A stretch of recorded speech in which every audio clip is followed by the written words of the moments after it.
Okay. இப்போ central government அப்படின்னா என்னென்னு பார்த்தோம். சென்ட்ரல் கவர்மெண்ட் அப்படின்னா மத்திய அரசு அப்படின்னு சொல்லுவோம். ஓகே. ஃபெடரல் சிஸ்டம் அப்படின்னு இதுக்கு முன்னாடி பேராகிராஃபில் பார்த்தோம் இல்லையா. ஃபெடரல் சிஸ்டம் அப்படின்னா கூட்டாட்சி அமைப்பு அப்படின்னு சொல்லுவோம். ஓகேவா. அந்த கூட்டாட்சி அமைப்பு அப்படிங்கிறது பார்த்திங்கன்னா ஸ்டேட் கவர்மெண்ட்டும் சென்ட்ரல் கவர்மெண்ட்டும் சேர்ந்தது தான் கூட்டாட்சி அமைப்பு அப்படின்னு சொல்லுவோம். ஓகேவா. Okay. Okay. Who is the prime minister of India do you know? It is Damodar Das Narendra Modi. அவர் தான் வந்து பார்த்திங்கன்னா prime minister of India. Okay. Do you know president of India Ramnath Kovind. ஓகேவா. ஸோ அவர் வந்து பார்த்திங்கன்னா இந்தியனோட பிரசிடெண்ட் அப்படின்னு சொல்கிறோம். Do we have a separate government for states? Okay. Students Nila அப்படிங்கிற கேர்ள் வந்து கேட்குறாங்க. அதாவது என்ன அப்படின்னா நமக்கு வந்து பார்த்திங்கன்னா அதாவது ஸ்டேட்ஸ் மாநிலங்களுக்குன்னு தனியாக செப்பரேட் கவர்மெண்ட் வந்து இருக்கா அப்படின்னு சொல்லி கேட்குறாங்க. அதுக்கு டீச்சர்ஸ் சொல்கிறாங்க, yes all the states and union territories have separate governments to run its own administration. Yes, ஆமாம் இருக்குது. எல்லா ஸ்டேட்ஸ்க்கும் அண்ட் யூனியன் பிரதேசங்களுக்கும் பார்த்திங்க அப்படின்னா அவங்களுக்குன்னு ஒரு செப்பரேட் கவர்மெண்ட் இருக்குது. அவங்க தான் அந்த நிர்வாகத்தை நடத்தணும் அப்படின்னு சொல்லி சொல்கிறாங்க. Governor, chief minister and all the ministers constitute the government. அதுதான் ஆளுநர். அப்புறம் வந்து பார்த்திங்கன்னா சீஃப் மினிஸ்டர்னா முதலமைச்சர், அப்புறம் மற்ற மினிஸ்டர்ஸ் இவங்க எல்லாம் சேர்ந்து வந்து பார்த்திங்க அப்படின்னா இந்த கவர்மெண்ட்டை நடத்துவாங்க. The member of the parliament is called MP, whereas the member of the legislative assembly is called MLA. ஓகேவா. எம்பி அப்படிங்கிறது பார்த்திங்கன்னா மெம்பர் ஆஃப் பார்லிமெண்ட் அப்படின்னு சொல்லுவோம், பாராளுமன்ற உறுப்பினர். அப்புறம் வந்து பார்த்திங்கன்னா எம்எல்ஏ அப்படின்னா மெம்பர் ஆஃப் லெஜிஸ்லேட்டிவ் அசம்பிளி, சட்டமன்ற உறுப்பினர் அப்படின்னு சொல்லுவோம். Both central and state governments work according to our constitution. ஓகேவா. இந்த ரெண்டுமே வந்து பார்த்திங்க அப்படின்னா சென்ட்ரல் அண்ட் ஸ்டேட், அதாவது மத்திய அரசு மாநில அரசு ரெண்டுமே வந்து பார்த்திங்க அப்படின்னா நம்ம அரசியல் அமைப்பின் படி தான் வந்து ஒர்க் ஆகுது அப்படின்னு சொல்லி சொல்கிறாங்க. ஓகே. நம்ம வந்து பார்த்திங்கன்னா கவர்னர் யாருன்னு தெரியுமா உங்களுக்கு? Who is the governor of Tamil Nadu? Governor is Banwarilal Purohit. Okay. Who is chief minister of Tamil Nadu? Do you know? Yes, it's Edappadi K Palaniswami. Okay.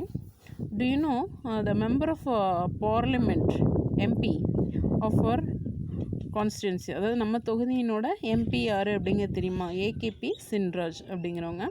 Okay. நம்மளோட எம்எல்ஏ, அதாவது நம்மளோட யூனியன் சேந்தமங்கலம் ராசிபுரத்துக்கு வந்து பார்த்திங்கன்னா யார் எம்எல்ஏ அப்படிங்கிறது தெரியுமா? எம்எல்ஏ வந்து பார்த்திங்கன்னா MLA Chandrasekaran for Sendamangalam union and Saroja for Rasipuram union. ஓகேவா. இதெல்லாம் வந்து நீங்கள் தெரிஞ்சு வச்சுக்கோங்க. ஓகே. நெக்ஸ்ட் ஜான் அப்படிங்கிற ஸ்டூடெண்ட் கேட்குறாங்க, who is MLA going to inaugurate the function, who appoints him? Okay. MLA தான் இந்த ஃபங்க்ஷனை வந்து இனாகுரேட், அதாவது ஸ்டார்ட் பண்ண போகிறாங்களா, துவக்கி வைக்க போகிறாங்களா, அவங்கள அந்த எம்எல்ஏவை யார் வந்து அப்பாயிண்ட் பண்ணாங்க அப்படின்னு சொல்லி கேட்குறாங்க.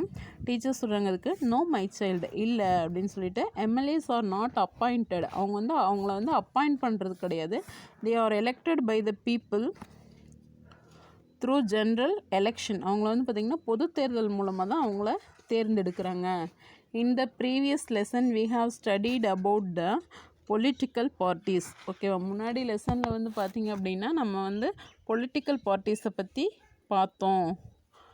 ஓகேவா. அதாவது அரசியல் கட்சிகளை பற்றி பார்த்தோம் அப்படின்னு சொல்கிறாங்க. Do you remember? அது வந்து உங்களுக்கு ஞாபகம் இருக்கா அப்படின்னு சொல்லி கேட்குறாங்க. These political parties play a vital role in election. So இந்த அரசியல் கட்சிகள் தான் வந்து பார்த்திங்கன்னா தேர்தலில் முக்கியமான பங்கு வகிக்குது அப்படின்னு சொல்கிறாங்க. For election the entire state is divided into several constituencies on the basis of the population. So எலெக்ஷனில் வந்து பார்த்திங்க அப்படின்னா இந்த ஸ்டேட் ஃபுல்லாகவே வந்து பார்த்திங்கன்னா நிறைய கான்ஸ்டிடுவன்சிஸ், அதாவது தொகுதிகளாக பிரிச்சிருப்பாங்க. அது வந்து மக்கள் தொகை அடிப்படையில் தொகுதிகளாக பிரிச்சிருப்பாங்க அப்படின்னு சொல்லி சொல்கிறாங்க. Political parties nominate their candidates to each constituencies. Okay. அந்த ஒவ்வொரு தொகுதிக்கும் வந்து பார்த்திங்கன்னா பொலிட்டிக்கல் பார்ட்டிஸ், அதாவது அரசியல் கட்சிகள் வந்து நாமினேட் பண்ணியிருப்பாங்க. All the people residing in that constituency who has completed 18 years of age cast their vote. ஓகேவா. ஸோ அதாவது எல்லா மக்களும், அதாவது 18 வயசு முடிஞ்ச எல்லாருமே வந்து பார்த்திங்கன்னா ஓட்டு போடுறதுக்கு தகுதியானவங்க அப்படின்னு சொல்கிறாங்க. The candidate who gets the more number of vote is declared as elected and becomes MLA. ஓகேவா. ஸோ அந்த கேண்டிடேட்டில் வந்து பார்த்திங்கன்னா யார் அதிகமான ஓட்டு வாங்குகிறாங்க, அதாவது வாக்குகள் அப்படிம்பாங்க. ஸோ அந்த அதிகமான ஓட்டு வாங்குறவங்க வந்து செலக்ட் பண்ணி அவங்கள எம்எல்ஏவாக தேர்ந்தெடுப்பாங்க அப்படிங்கிறாங்க ஒவ்வொரு தொகுதிக்கும். ஓகேவா. The election commission of India conducts and monitors the election.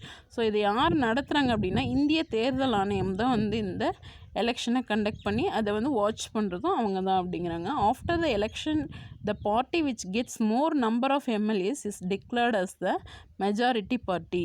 ஓகேவா? ஸோ இதில் வந்து பார்த்திங்கன்னா இந்த எலெக்ஷனில் அதிகமாக யார் வந்து பார்த்திங்கன்னா நிறைய எம்எல்ஏஸ் வராங்களோ அவங்க தான் வந்து பார்த்திங்கன்னா மெஜாரிட்டி பார்ட்டி, அதாவது பெரும்பான்மை கட்சி அப்படின்னு சொல்கிறாங்க. The governor calls the leader of the majority party to form the state government. ஓகேவா? ஸோ கவர்னர் என்ன பண்ணுவார், மெஜாரிட்டி பார்ட்டி பெரும்பான்மை ஆட்சியை வந்து கூப்பிட்டு அந்த கட்சியை வந்து அவங்கள கவர்மெண்ட்டை ஸ்டேட் கவர்மெண்ட்டை என்ன பண்ண சொல்லுவாங்க, ஃபார்ம் பண்ண சொல்லுவாங்க. ஸோ அவங்கள தான் வந்து பார்த்திங்கன்னா சீஃப் மினிஸ்டரு மற்ற மினிஸ்டர்ஸ் எல்லாமே வந்து பார்த்திங்கன்னா இருப்பாங்க. In simple words, a party whose MLAs has one more then half the number of constituencies in the state are called the ruling party and forms the government. Okay, அதாவது ஒரு 50%க்கு மேலே வாங்கினவங்க தான் வந்து பார்த்திங்க அப்படின்னா இந்த மெஜாரிட்டி பார்ட்டியாக இருப்பாங்க. ஓகே, அவங்க தான் வந்து பார்த்திங்கன்னா இந்த ஸ்டேட் கவர்மெண்ட்டை ரூல் பண்ணுவாங்க அப்படின்னு சொல்கிறாங்க.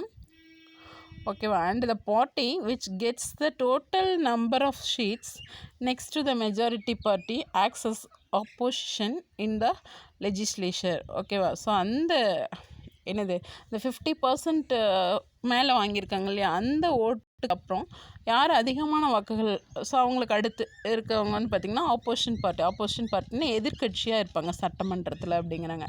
But all the MLAs of other political parties why do not belong to the ruling party are called the opposition party. ஆனால் எல்லா எம்எல்ஏஸுமே வந்து பார்த்திங்க அப்படின்னா மற்ற பொலிட்டிக்கல் பார்ட்டிஸில் வந்து பார்த்திங்கன்னா என்னவா இருக்க முடியாது, ஆப்போசிஷன் பார்ட்டியாக இருக்க முடியாது. ஓகேவா? மெஜாரிட்டி பார்ட்டிக்கு அடுத்து யார் கொஞ்சம் ஓரளவுக்கு ஓட்டு வாங்கியிருக்காங்களோ அவங்க மட்டும்தான் ஆப்போசிஷன் பார்ட்டியாக இருக்க முடியும் அப்படின்னு சொல்லிட்டு டீச்சர்ஸ் சொல்கிறாங்க. ஓகே, நெக்ஸ்ட்டு ஷன்மி அப்படிங்கிற கேர்ள்ஸ் சொல்கிறாங்க. It's very interesting to hear who are included in the state government. Okay, இது ரொம்ப கேட்கவே இன்ட்ரெஸ்ட்டாக இருக்குது. ஸ்டேட் கவர்மெண்ட்டில் வேறு யாரெல்லாம் இருப்பாங்க அப்படின்னு சொல்கிறாங்க. அதுக்கு டீச்சர்ஸ் சொல்கிறாங்க, the governor, the chief minister, council of minister, அதாவது பார்த்திங்கன்னா கவர்னர் இருப்பார், சீஃப் மினிஸ்டர் இருப்பார், அண்டு கவுன்சில் ஆஃப் மினிஸ்டர்ஸ் இருப்பாங்க, ஆளுநர், முதலமைச்சர், அப்புறம் மற்ற அமைச்சர்கள் குழு வந்து இருப்பாங்க அப்படிங்கிறாங்க. The governor is appointed by the president of India for the term of 5 years. So ஆளுநர் வந்து அமைக்கக்கூடிய, அதாவது governor is appointed by the president. ஆளுநர் வந்து பார்த்திங்கன்னா யார், பிரசிடெண்ட், குடியரசுத் தலைவர் வந்து நியமிப்பார். ஓகேவா? அவங்களோட பீரியடு, அவங்களோட அந்த டேர்ம் எவ்வளோ ஆட்சி காலம் அப்படின்னு பார்த்திங்கன்னா 5 years. The leader of the majority party is appointed as the chief minister by the governor. ஓகேவா? So the leader of the majority party, அந்த பெரும்பான்மை கட்சியினோட தலைவர் வந்து பார்த்திங்க அப்படின்னா அவங்கள தான் சீஃப் மினிஸ்டர், முதலமைச்சராக நியமிப்பாங்க. ஸோ அதை நியமிக்கிறது வந்து பார்த்திங்கன்னா கவர்னர் வந்து நியமிப்பார் அப்படிங்கிறாங்க. த chief minister in a consultation with the governor constitutes a cabinet which includes members of his party as ministers. The term of the office is 5 years. ஓகேவா?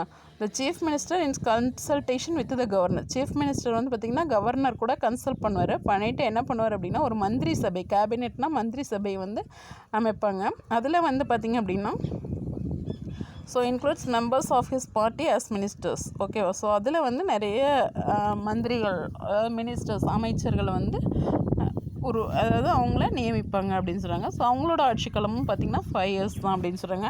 Teachers LI become the governor or chief minister அப்படின்னு சொல்லி கேட்குறாங்க. ஓகேவா? So அது யார் கேட்குறாங்க அப்படின்னா ஒரு ஸ்டூடெண்ட் வந்து கேட்குறாங்க. ஓகேவா?